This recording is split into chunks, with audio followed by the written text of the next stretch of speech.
Hello and welcome. My name is JodieLynn Craven, founder of Abundance Consciousness, and this is my dear friend Heather Marie. Hi, I'm Heather Marie, founder of Soulgate. Welcome to Channel Squared, where we have extraordinary conversations about everyday life topics. Yeah. And today we're talking about your energy is language. I always say this, Heather, your energy speaks before you ever say a word. But what is your energy saying? What is your energy creating in your reality that you may not desire? And how do we take charge of our energy so that we can, get back in the driver's seat with creation and create the things that we truly desire at this time? Ooh. I think this is a really, really good topic. And I think it's really timely, with everything that's going on in the world, all the changes, just the energy in general. I think this will be a really great topic for us to talk about today. Yeah, absolutely. Okay, so why don't we start with I like to marry the tangible and the intangible because there's some people that watch our episodes and they are, full healers and channelers themselves, and some people are just getting into the spiritual realm. And for me, something that was really difficult was on an intellectual level. I understood energy, or I could understand energy, but because you can't see it, it was difficult for me to put it into practice or to make it a priority or to really, I guess, sink my teeth into it, because it is a part of the third dimensional world that we live in, but we're just not seeing how it interacts like you would if it was like a bus crashing into, a snowbank or something, right? That you see. But energy is just as powerful and is creating the reality that we have all around us. So how did you marry the two, not being able to see it? Well, I mean, when you are experiencing energetic vibrations from another person, I think that is the easiest, like most tangible way to put your finger on what we're talking about here. That experience of walking into a room full of strangers, or even a room full of family, okay? And you walk into the room and you can feel already kind of the energy in the room, like, oh, I'm walking into, oh man, everybody's just being all crazy. I'm going to walk in there and they're all going to be crazy, right? Or, your significant other, your partner coming home, and they're maybe in a bad mood, and you pick it up as they're driving in the car and they're not even home yet. And you're like, oh man, here they come. It's hurricane my person, and so you already know that this energy is headed barreling straight at you, and so you can put your finger on it and go, he or she is not in a good mood. And so you already start to kind of put your defenses up, and the thing is that person who hasn't even arrived yet doesn't even know that they're already communicating. Mm-hmm. But you over here have already picked it up. Mm-hmm. I've noticed this the most in sales transactions or in a sales environment. You know, Sorry about that, everybody. that's okay. Yeah, in a sales environment, because I've walked into like car dealerships, and it doesn't mean that every car salesperson is this way. It was just the first time that I truly noticed it. And I wasn't even really cognizant of what was happening. But what happened is I walked in and I could feel this individual like seething, like he just wanted to get me. And, I noticed that he wasn't listening to anything I had to say. He wasn't actually even talking to me. He was talking to the guy that I brought, who was simply a friend to help me with the decisions. And I could feel that he had, no, he didn't care about me. He just wanted to sell me something. All of these things were coming off of him, and I couldn't get away from him fast enough. Mm-hmm. Yeah. I mean, and I think that's a really good example because I mean, I think pretty much everyone on the planet at some point has walked onto a car lot. And if they haven't, I highly recommend it because it's a really great example of somebody's intention and their energy communicating with you before you've even started having any conversation. You know, Mhm. their intention is to sell you a vehicle by whatever means necessary. That's And right. so, you know, there's that like stressful, you know, like, oh God, they just want to sell me something. And you're already communicating with them. Mhm. They are also picking up on your, you know, pulling back too. So, you know, So they even though you're start to standing there chase you out going, the door. right, exactly, Come exactly. back. Mm-hmm. Exactly. Ah, actually looking back in my brokerage business, I would do this a lot without ever knowing really what I was doing, but I would have an appointment with a couple that was coming in and I'd never met them face to face before. They were either a referral or whatever, maybe I talked to them on the phone for a couple of minutes, but I would just take a moment and feel into them and I would get so much information, so much so that I knew kind of what they were going to look like. So that was never a surprise. I knew what they would feel like. And really, I knew what their worries were before they ever opened their mouth. So that conversation is very fluid with our energy between us. And I always explain this as well when it comes to horses, because a lot of people will say, well, horses can smell fear and then they'll get scared, or they'll rear back when you're afraid. They're feeling your fear. Well, truly, it's actually all of their sensory receptors for energy in their gut. And obviously horses are big animals, so their guts are ginormous, so they have a lot of receptor sites. And that's what's happening when a horse smells your fear. It's really just reading the energy that you're producing, and then it's reacting. If you're okay with your fear and you're okay that you're afraid, they're going to be okay. But if you're trying to hide it and pretend and be like, I'm fine, that's when they get upset. And our bodies work the same way. We just have a little bit smaller guts, depending, well, I don't think there's people with guts as big as horses in this world. But so we aren't as sensitive. And I assume because horses can't speak our language, they heavily rely on this language of energy between them and other animals as well as humans. Whereas we have a voice and we tend to speak more than we listen, or than we feel as well.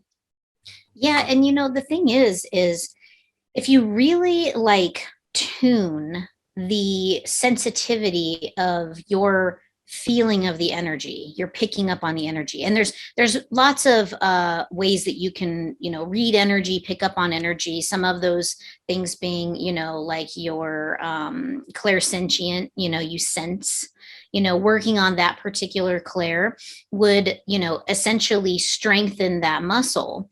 And working on your own energy will also strengthen that muscle. And I think that's something that we should definitely discuss today, you know, about working on your own energy, because how can you know if it's your energy or their energy if you don't even know what your energy feels like? Yeah. Very good point. Well, first, let's talk about why energy is so powerful, why it should be top of mind and a priority, especially now. And then we'll come back to that. How do you even know what's yours and what's not yours? How's that sound? Good, good. Yeah. Okay, amazing. So give me your take, Heather, on why you think energy is so important. It's not something you can even see, but why does it even matter? I mean, it matters because it's communicative, right? It is language.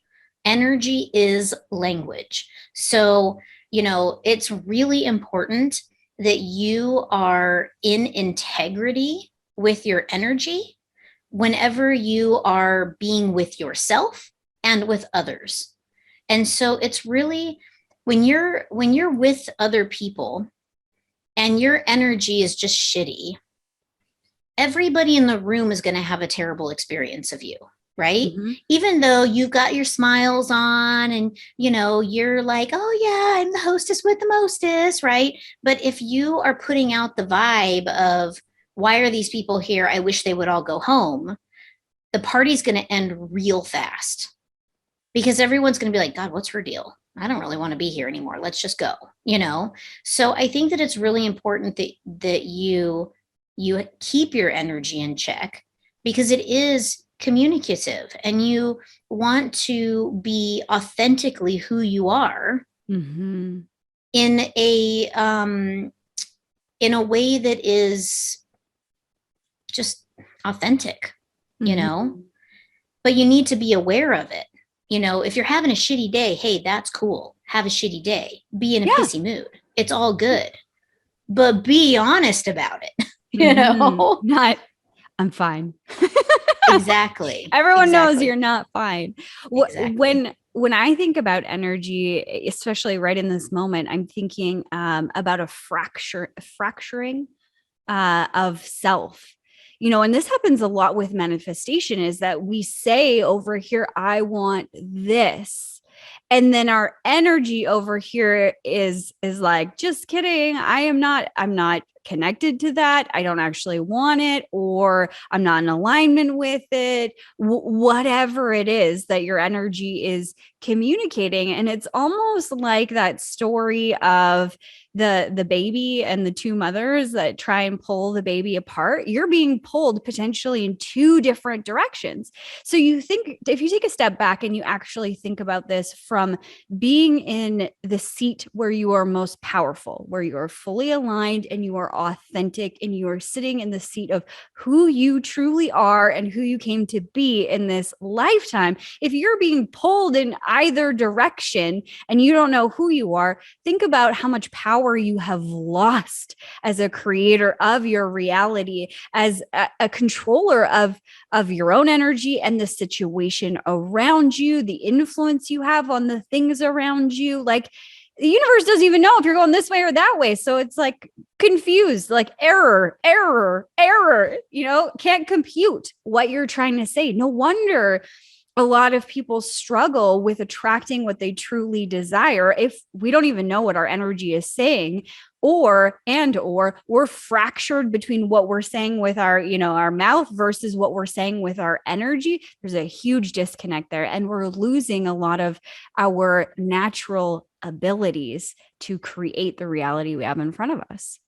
Exactly. I mean, you know, when even the most basic manifestation education, okay, that's out there, they'll tell you you have to see it in your mind's eye, and then you have to, feel all the feelings of having it, and then that sends out a signal to the universe that that this is what you want.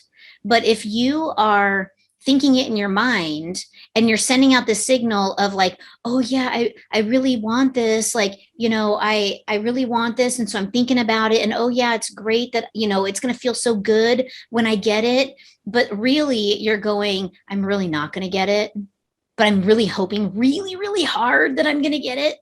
And Yeah, or so it's going to be so much work to get there. exactly. And the thing is basically what you've done is you've planted the seed, you went outside, you opened up the hole, and you pulled it back out. Yeah. Because the universe is like, oh, she must not want that because her energy isn't saying that she wants it. Mm-hmm. Yeah.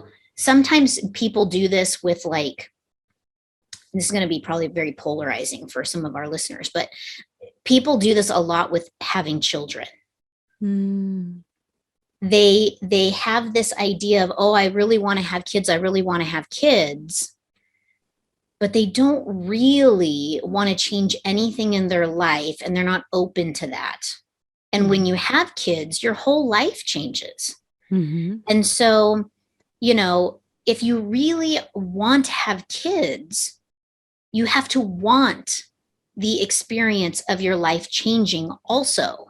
Mm-hmm. So you can't say, oh, I want to have kids, but then you're like, but I want nothing in my life to change. Because you're putting out the energy of, no, I don't really want them. I want them because I love the idea of them, but I don't really want them. Mm-hmm. 100%. I know I 100% relate to that because, I have wanted kids for a long time.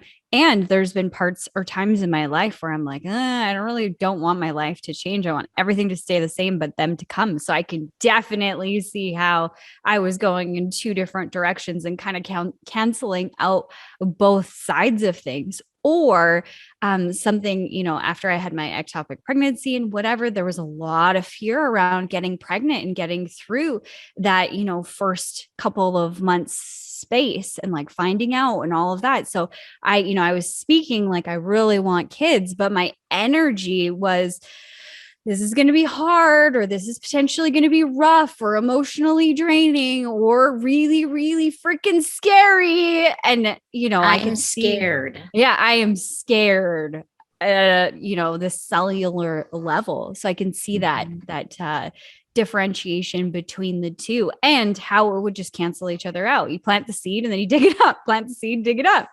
Right. No wonder this is so frustrating for people sometimes. So if you found yourself like trying to get to something, it's time that you check your energy, because are the words matching the energy that you're speaking or the language that you're putting out there through your energy? And it's not about being perfect. It's about this progression. I mean, for me, that was a really hard one to get back into alignment. And you know what? I went for an energy healing last week and it came back up. And I was like, oh God, how many times do I have to work on this? And it wasn't something about like fear with my body and being hurt. When I took a step back and was like, okay, I'm just ready to hear it. Like if there is still some more trauma that I need to release, or fear around, what the process will look like, I'm ready to see it and move through it and whatever. And it wasn't that at all. It was really letting go of the control. Like I have to do this and this and this and this for a baby to come through, instead of having this faith within faith, or ultimate faith that it will happen. So that was a completely different fear, but it was just interesting how the response played out, and how, I mean, it's been 3 years since that happened. Or I guess almost 3 years since that happened. So there has been this progression. It's not about being perfect. Yeah. Well, and I think that when you are talking about energy and it being communicative, it's important to have integrity in that, you know? Yeah. And people think that integrity is like ethics or morals or something. And integrity doesn't mean that. Integrity means say what you mean and do what you say. Mm-hmm. Right? So if you are going to be in integrity with your energy, it means check yourself. Are you being in integrity? Are what you are saying, is that what you actually mean? Mm-hmm. I'm fine. When in reality, there's daggers coming out of your body, stabbing all of your friends around you. I was just doing some channeling before we got on here. And one of the things that came through, I'm working on opening up space to receive even more. And one of the things that my guide said was like, speak. And I was like speak, like just like talk about it or whatever. Like, what do you mean speak? Like, talk to me like I'm a 5-year-old. I need more information, please. Like, tell me what. And what came through was this integrity piece of speaking. And well, the first thing was boundaries. And then when you set a boundary and you don't want to do something, speak it, say it, do it, like don't, whatever. And it's so interesting because I got a call earlier today of somebody asking me if I wanted to do something, and I took the easy road. In my mind, I was like, no, I do not want to do that. But instead of actually coming out and saying it, I was like, I'll think about it. And that obviously was not in integrity. And that's what they were trying to say, was you set the boundaries of what you are willing to allow in your life and not. And why aren't you saying them out loud? So good reminder. Yeah. And how timely. How Considering timely. you just had this conversation and here they are saying integrity. I Yes. And love it's it. little things like that. And you know what? That is something that I would have really beaten myself up over. Oh, I didn't do it right, or I didn't do it perfect. And there's a lot of energy around that for a lot of people. And that was one thing that I really had to let go of this being perfect and doing it right all the time, because we're in constant evolution. We are not trees. We are evolutionary beings.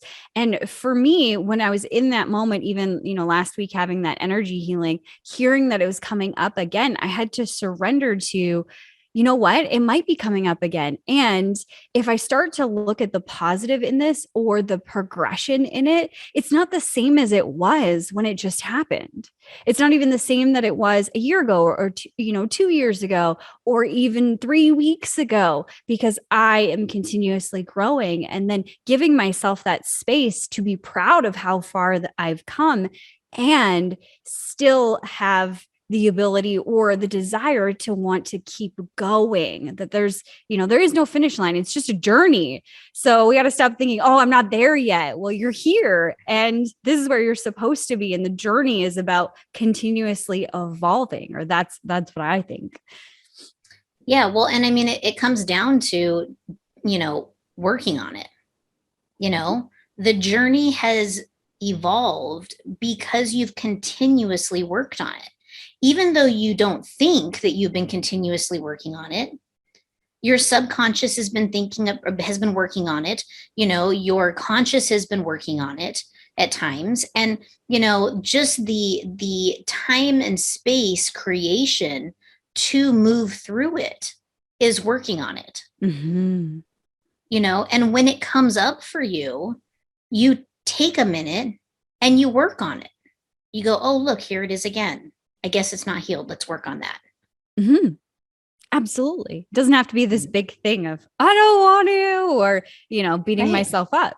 It just is. Okay, it's here, it's presented itself, and it's time to heal that. Just like if my kid walked up to me and bruised their knee again or scraped their knee again, fell off their bike, I wouldn't be like, again, get out of my face.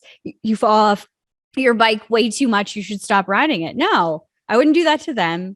So I don't do that to myself, or I try not to do those things to myself. I am human, so that does happen once in a while. No, I don't Yeah. have time, but it's Yeah. an evolution. So let's talk Well, and about. as Oh, as humans, we always, try to, look good while avoiding looking bad. mhm. And that is just the human condition, right? Always trying to look good while avoiding looking bad. And it's funny because it sort of stifles your energy and it stifles growth, really. Mhm. It's a very limiting proposition. So when you're in that moment of, you know, trying to look good while avoiding looking bad, just shrug it off and say, you know what? I don't care if I look like a clown. I need to handle this. This is Mhm. important, Mhm. because it's communication with yourself, communication with your environment, communication with the universe, your guides. Everything is communicated via energy. And you're communicating your craziness, whether you're speaking it or not. And I don't mean that in a like you're a crazy or calling myself crazy, but all of that stuff, that I love that phrase, trying to look good while you're trying not While to look, avoiding looking bad. while avoiding looking bad. When you're in that moment, you're still sending out the energy of whatever the fear is of what you will look bad about or through or whatever. And it's so interesting because I was thinking about this also today. Somebody had said to me that, they're doing this training session and whatever, and only these people would be invited because, if these other people were invited, then they wouldn't, the rest of the group wouldn't open up because they're like the superiors and, they should be this, they should, okay, let me read your quote again. They're trying to look good while avoiding looking bad. They don't want to open up. And I thought that's so interesting because I used to put these individuals on a pedestal thinking that they were perfect. And that's what really drove my, perfection cycle of hell because they looked perfect. They did all the things that they said they were going to do. They were in such integrity and they never messed up, and they always did all of their calls and they did all of these things. And I was like, okay, I need to be absolutely perfect. If I say I'm going to do it, I'm going to do it. And that's one of the things that came through in the healing, is that my word, whether it's to myself or to others, is contractual. I make it contractual. And when I was thinking about those other people today, I was thinking about what a shame. This is my exact thought process. What a shame. Because when I saw that they were human and that they were not perfect and that they still had the same struggles as me, or very similar ones, but maybe just a different level, I saw their humanness, and their vulnerability allowed me to continue to grow and change and see that it was possible to be on their level financially or within the business or whatever it was that I was looking up to them for, that I could be there too, that I didn't have to try and kill myself in being perfect. And when you said your phrase there, that's exactly what I was thinking, is that more people need to see that we're not perfect robots, that we go through things. And the more that we have courage to do that, other people will as well. And our society will be even better on this planet. Hands down. Hands down. Woo. Okay, let's talk about our energy. I mean, how do you even know it's yours, someone else's, all that jazz? Well, first step is to check in. So, when we were talking about this earlier, I was telling you that during my Reiki attunements, when I'm attuning others to Reiki, one of the things that we do during the attunement is we do like a 21 or 28 day energy cleanse. And there's a lot that goes into it. But one of the really important takeaways that come from doing an energy cleanse like that is that you get really clear on what your own energy feels like. Now, you don't have to do a 28-day energy cleanse in order to attune or get in touch with your own energy. You don't need to do that, but you do need to actually listen to it. You need to feel your energy. And there's ways that you can kind of like clean your energy, right? Mm-hmm. So that when you're having these moments of like, daggers flying out everywhere and you just want to stab everybody and, the crazy making has begun. One of the things that's really great is to go in and clean your energy and like zero yourself back out. So one really quick and easy way to do that is to calling in my high self, please remove any energy that doesn't belong to me and send it back with love and light. Okay. Some people feel like like it's actually kind of being pulled out of them. I kind of feel like I've had the wind knocked out of me as it occurs. Mm. And then once I feel it sort of complete, or I think it's complete, or I feel like I've sat there long enough for it to complete, I will then say, okay, now please bring back any energy that does belong to me, cleanse it in the light of Christ, God, Creator, whatever your special name is, and bring it back in. And at this point, you should feel your energy you should feel an uplift, okay? Like a fullness, like you just like, oh gosh, right? Mm-hmm. And so you can do this. And when you are complete with this, then you say, thank you, high self, for clearing my energy. Now, if you're going to walk into a really stressful energetic situation and you're worried about, I don't want to pick up any of their riffraff while I'm there, you can just say, hey, wrap me in protective film. Don't let anything attach to me. Thank you. Okay. It's just that simple. And mm-hmm. It can be just that casual and it can be just that conversational. Mm-hmm. Okay. It still works. So I think that is one of the most important things that people can do in this experience of being communicative with their energy. Make sure your own shit is clean. Yes, 100%. I used to play the game too, when I was really trying to understand what was mine, what was not mine, was the mine, not mine energy. When somebody would walk into my space, whether it was my office or, hop in the car with me or enter my home or whatever, I would like intentionally feel into them, feel back into me so that I could feel the differences, so that I was teaching my body, my brain to see and to feel the energy and practice doing that. So it became automatic that I wouldn't have to try so hard anymore. And I also, when I was feeling overwhelmed or frustrated or angry or whatever, usually the negative feelings. I don't know that I've ever used this strategy when it came to positive feelings, but usually when if a negative feeling came in and I was feeling really frustrated and I couldn't pinpoint why I was frustrated or why I felt anxious, like I couldn't get to the bottom of it and nothing was really making me feel better, that would be my cue.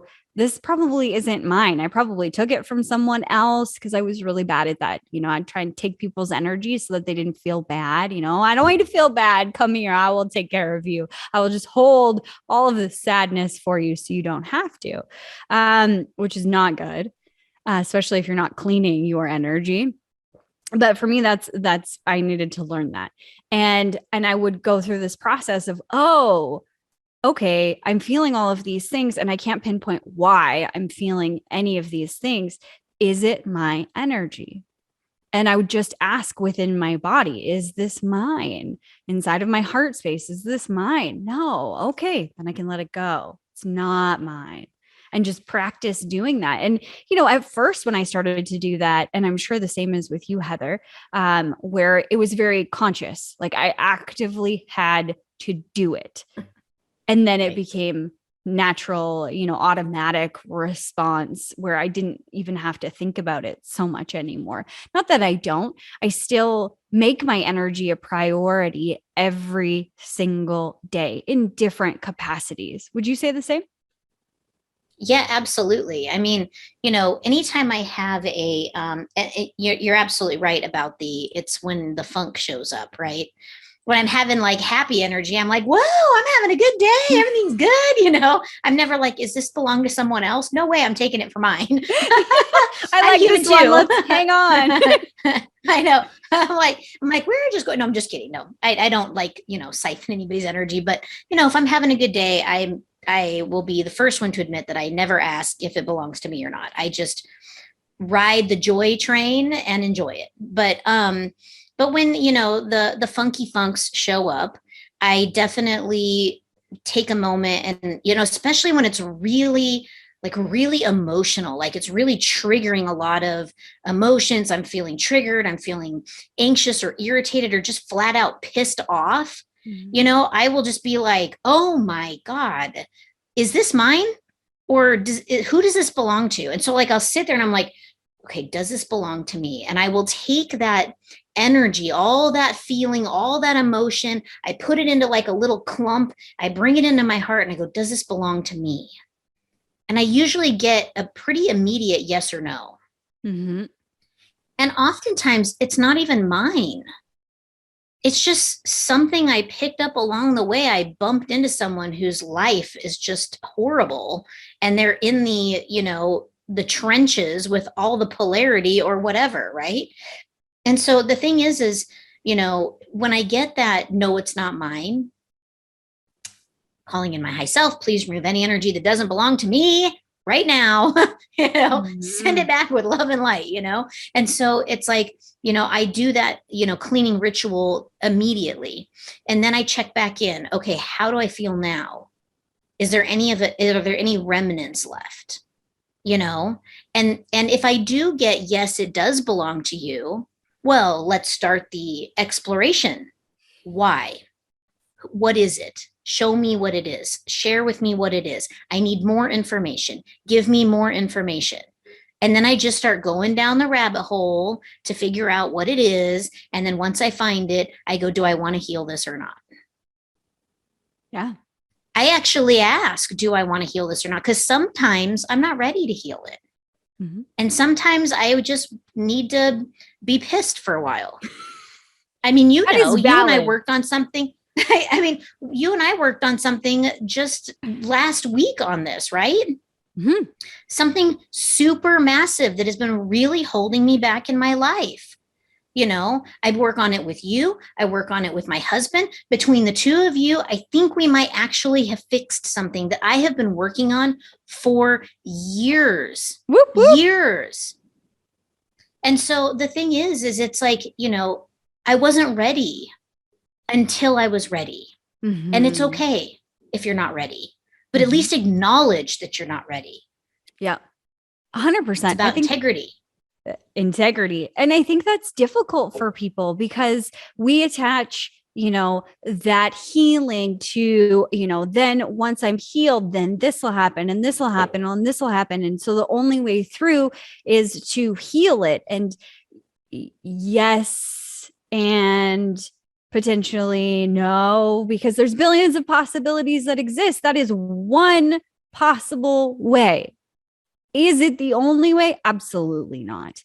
And with time, we think we're constantly running out of time because we have this clock that one day our body will expire because we believe that it will, and then we'll leave this earth. So we're like, oh, well, we have all these markers or standards in our mind. Well, if it hasn't happened by this, then it's going to be too late. So that causes this fear. And then we end up being forceful with ourselves and trying to move through things, repattern things, change our energy, change our thoughts, our feelings when we're not ready. And it's okay. What I say to myself when I find I'm getting into that loop, I have to do this because I'm running out of time, is I'll actually say time is just, a construct, and things can happen faster than I could have ever imagined possible. I have the time to feel anything that I need to be in this experience for as long as I need to. That's why I'm here, is to be in this present moment. Right now, I want to be pissed off. So I'm gonna. And then what I find, Heather, is that when I allow myself to, have the feelings, whatever they are, I move through them much faster than trying to force myself through them. Yeah. Definitely. Yeah. Absolutely. That's one of the things that I think is really great about working with you is you ask, are you ready for other possibilities? And I remember when you asked me that, I was like, nope, still need to be pissed. And that's okay. I think there's, I don't want to say a lot of coaches that miss that, but I think that there is, that we're just trying so hard to get a transformation for ourselves and for other people that we don't give ourselves the time that we need to be pissed off. But if you're not ready, it's like trying to have a rational conversation with a child that is having a tantrum. You can't. You're not ready for it. You can't listen. Ears are plugged like this, stomping your feet. It doesn't matter how much you shout, they're not listening. And then that's what happens within our own bodies. We got to give ourselves that space to be pissed off or to whatever it is, to feel those feelings. It's so incredibly important. But first, check if it's yours. And speaking of that, right. It's not, what I found is it's not just the people that you're around where you will, catch things, catch feelings. I think that's like a catchphrase today, catch feelings. But catch their energy or whatever, maybe something rubs off or, clings to you or something like that. That is a potential. Also, I have found collectively, you could be in your own home and collectively the world is experiencing something. And I noticed this on the biggest scale when we first started going through the pandemic. I remember exactly where I was sitting, and it was in my office in the city where it is. And I was all by myself, and I was looking out the window, and I think it was snowing, or it started to snow. And I felt this sadness, just this deepest sadness I have ever experienced. Like, on Little Mermaid, when there's all the souls in the dungeon, like Ursula's dungeon, and they're all like, Right. ah, and you can like feel how sad they are. I could swear to you that that's what I was hearing at that present moment and what I was feeling. I felt like this huge wave of just sadness come over me, and it was overwhelming. And I asked myself, is this mine? Is this not mine? And, if it wasn't mine, whose was it? And it was the collective that I was really feeling. And that was an experience all in itself. So you may be feeling the society that you live within, you might be feeling the world for that matter, and it's pain. Yeah, I mean, absolutely. That is a valid and very real experience of picking up language and communication and everything just from a collective vibe around the world. Mm-hmm. You know, when we were living in California, it was the energy was very stifling. And what's funny is I didn't realize even how stifling the energy was until I'd moved out of it and was out of it for several days, like a couple of weeks, really. Mm-hmm. It took me 2 solid weeks just to acclimate to not having the pressure anymore. And it's incredible because when you're in that space and you're in that energy, sometimes you don't even realize how powerful the energy component can be. Mm-hmm. What it could be doing to your physical body, what it can be doing to your emotional body, what it can be doing to your spiritual body. What is it doing to your relationships? We did an episode a while back talking about, complacency and about the consumption, right? Are you being complacent in your consumption? What are you watching on the news? What are you scrolling through on your social media? Who are you engaging with? Right? All of these interactions are energetic interactions, not just physical interactions. Mm-hmm. And so as you consume, you're also consuming the energetic makeup of that product or information or communication. Mm-hmm.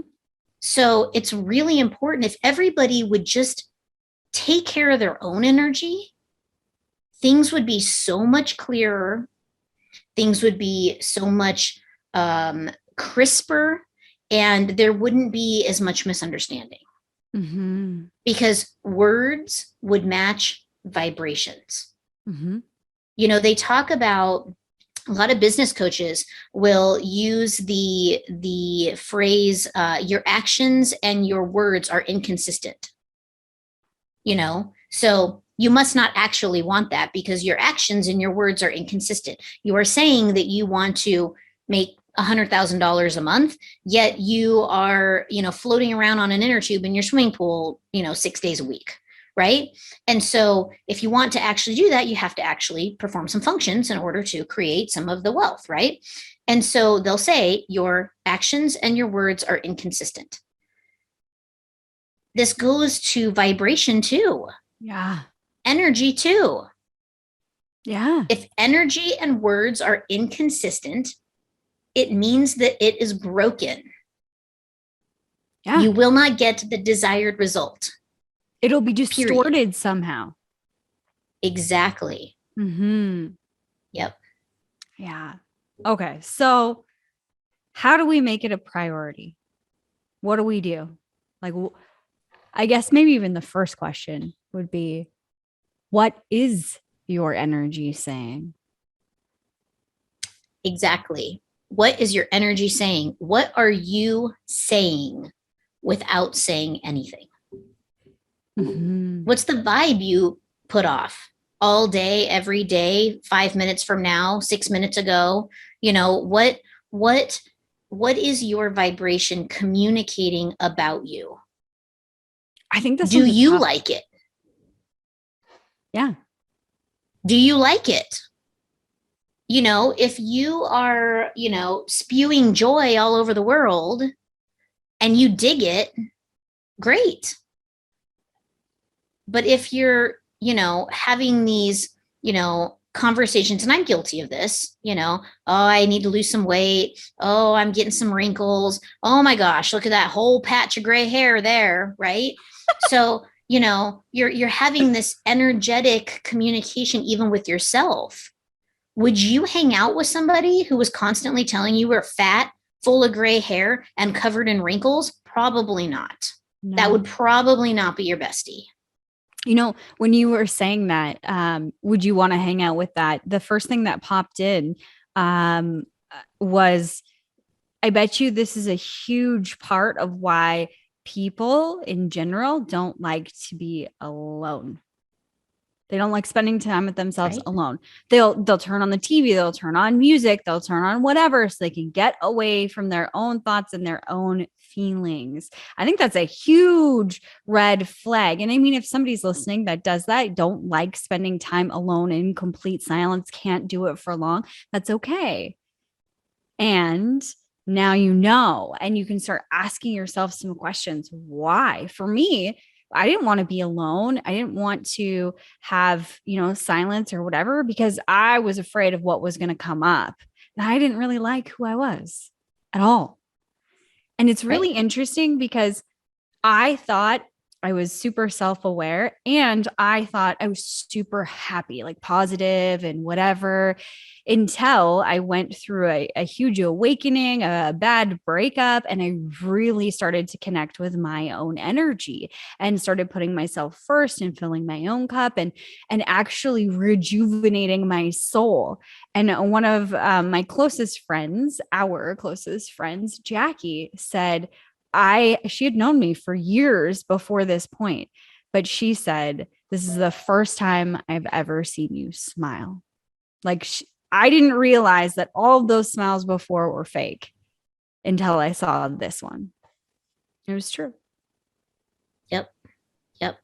And I think, it's sort of funny that you bring up the breakup thing. And I am not here telling people to leave their relationships. Okay. So let's just get that clear right now. But that said, that many people find themselves when they are departing a relationship that is no longer serving them, right? For whatever reason, it didn't work out. You've parted ways and now you find yourself by yourself. Some people rush right out to the bar, get really drunk, do stupid things, and then they're like, well, okay, I'm still really miserable, right? And they do that sometimes for years, decades even. I mean, I know someone right off the top of my head right now that I'm convinced that he will be alone forever, But the thing is that, like you, I had left a terrible relationship and it was very hard to make that change. But once I did, and I actually started to get to know who I was and started enjoying spending time with myself, I was almost like, this is good. I don't need anybody else. I'm good. I'm like whole and complete, just being me. And it was in that moment that I attracted my husband, and I don't think that would have ever happened without it. Yeah. I agree. You weren't looking for someone to fill a void or a hole because you were feeling good. For me, I started acting like, and maybe this is a little split personality thing. I don't know. For me, it was easier to imagine that I was almost two different people, meaning that anytime something would come up that I was like, what? Why do you think that? Why do you feel that? Like, that's weird. Instead of beating myself up, I started to act like that was a completely separate entity from myself and my best friend. If that was my best friend and they showed up and they said those things to me, how would I react? What would I say to them? And I started integrating those things back into me in a healthy way and putting, all of my pieces together instead of like lumping off this piece and that piece because I didn't like it. I treated it like that one was my best friend. And like, why do you show up that way? Out of genuine curiosity. And, how can I be compassionate? How can I be loving? And how can I, love some life back into this piece of me that I had just what is the word I'm looking for? Deserted so long ago, and allow it back in. And that changed my entire life, accepting those pieces and acting as if I was that person's best friend. I am my own best friend. I treat myself that way. I have that compassion for myself, and I'm able to move through things a whole lot faster because of that. I'm not mad, oh, this showed up today. Oh, okay, cool. Why? It's a little adventure every day in my own head.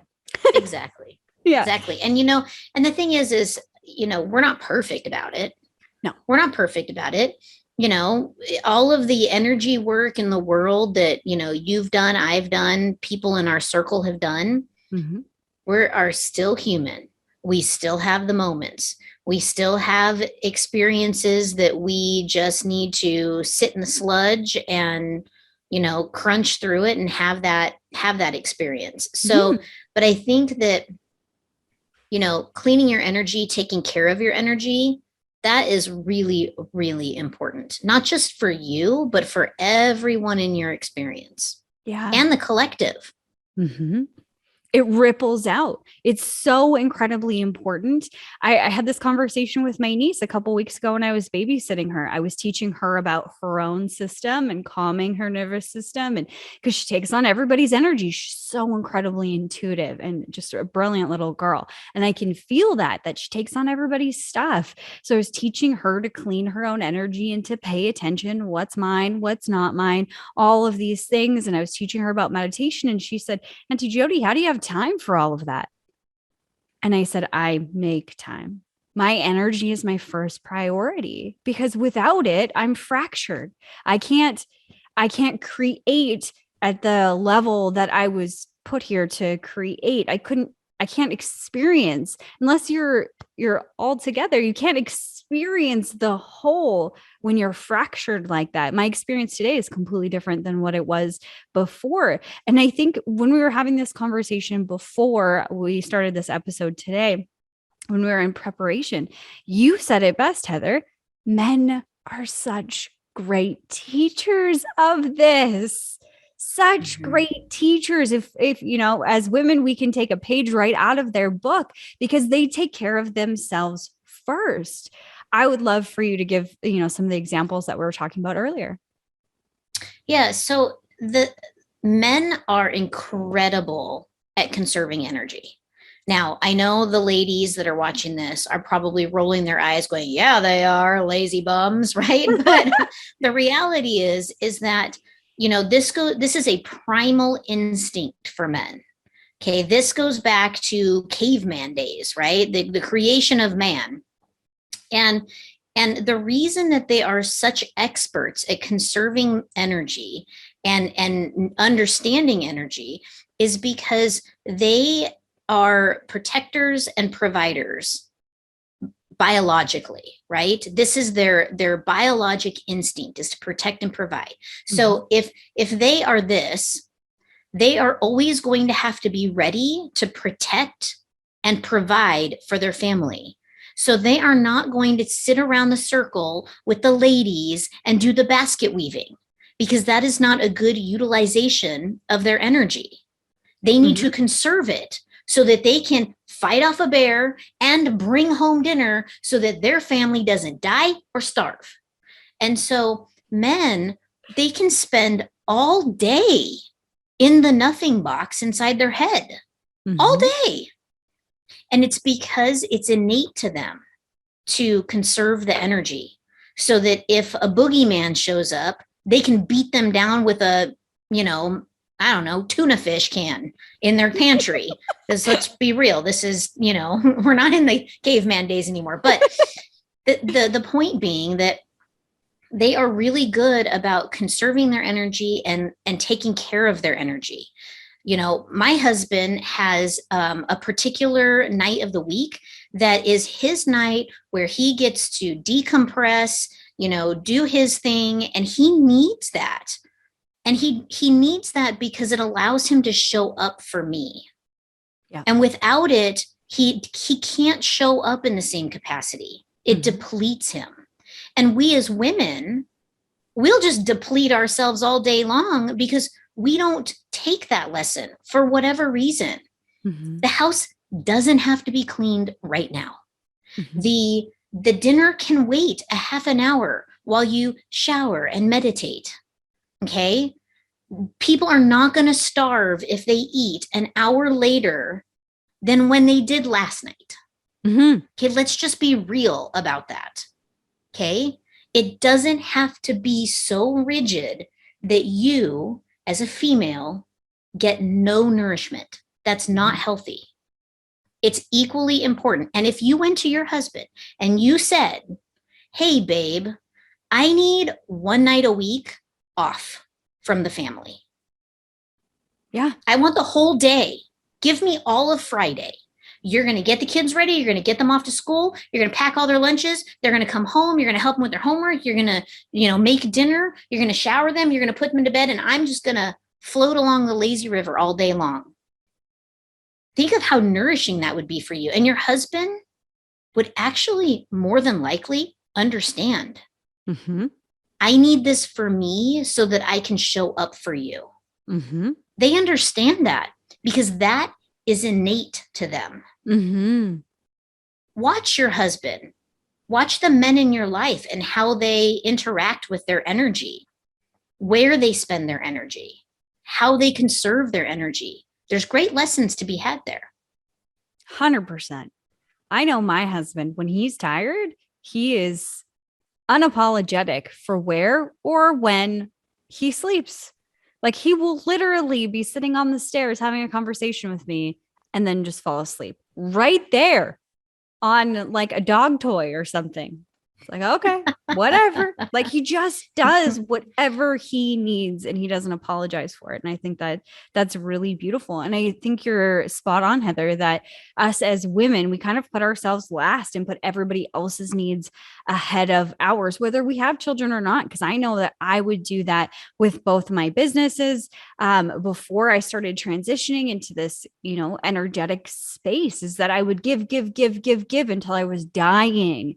And I needed to learn to fill up my cup and restore my energy and rejuvenate. And every day that's different.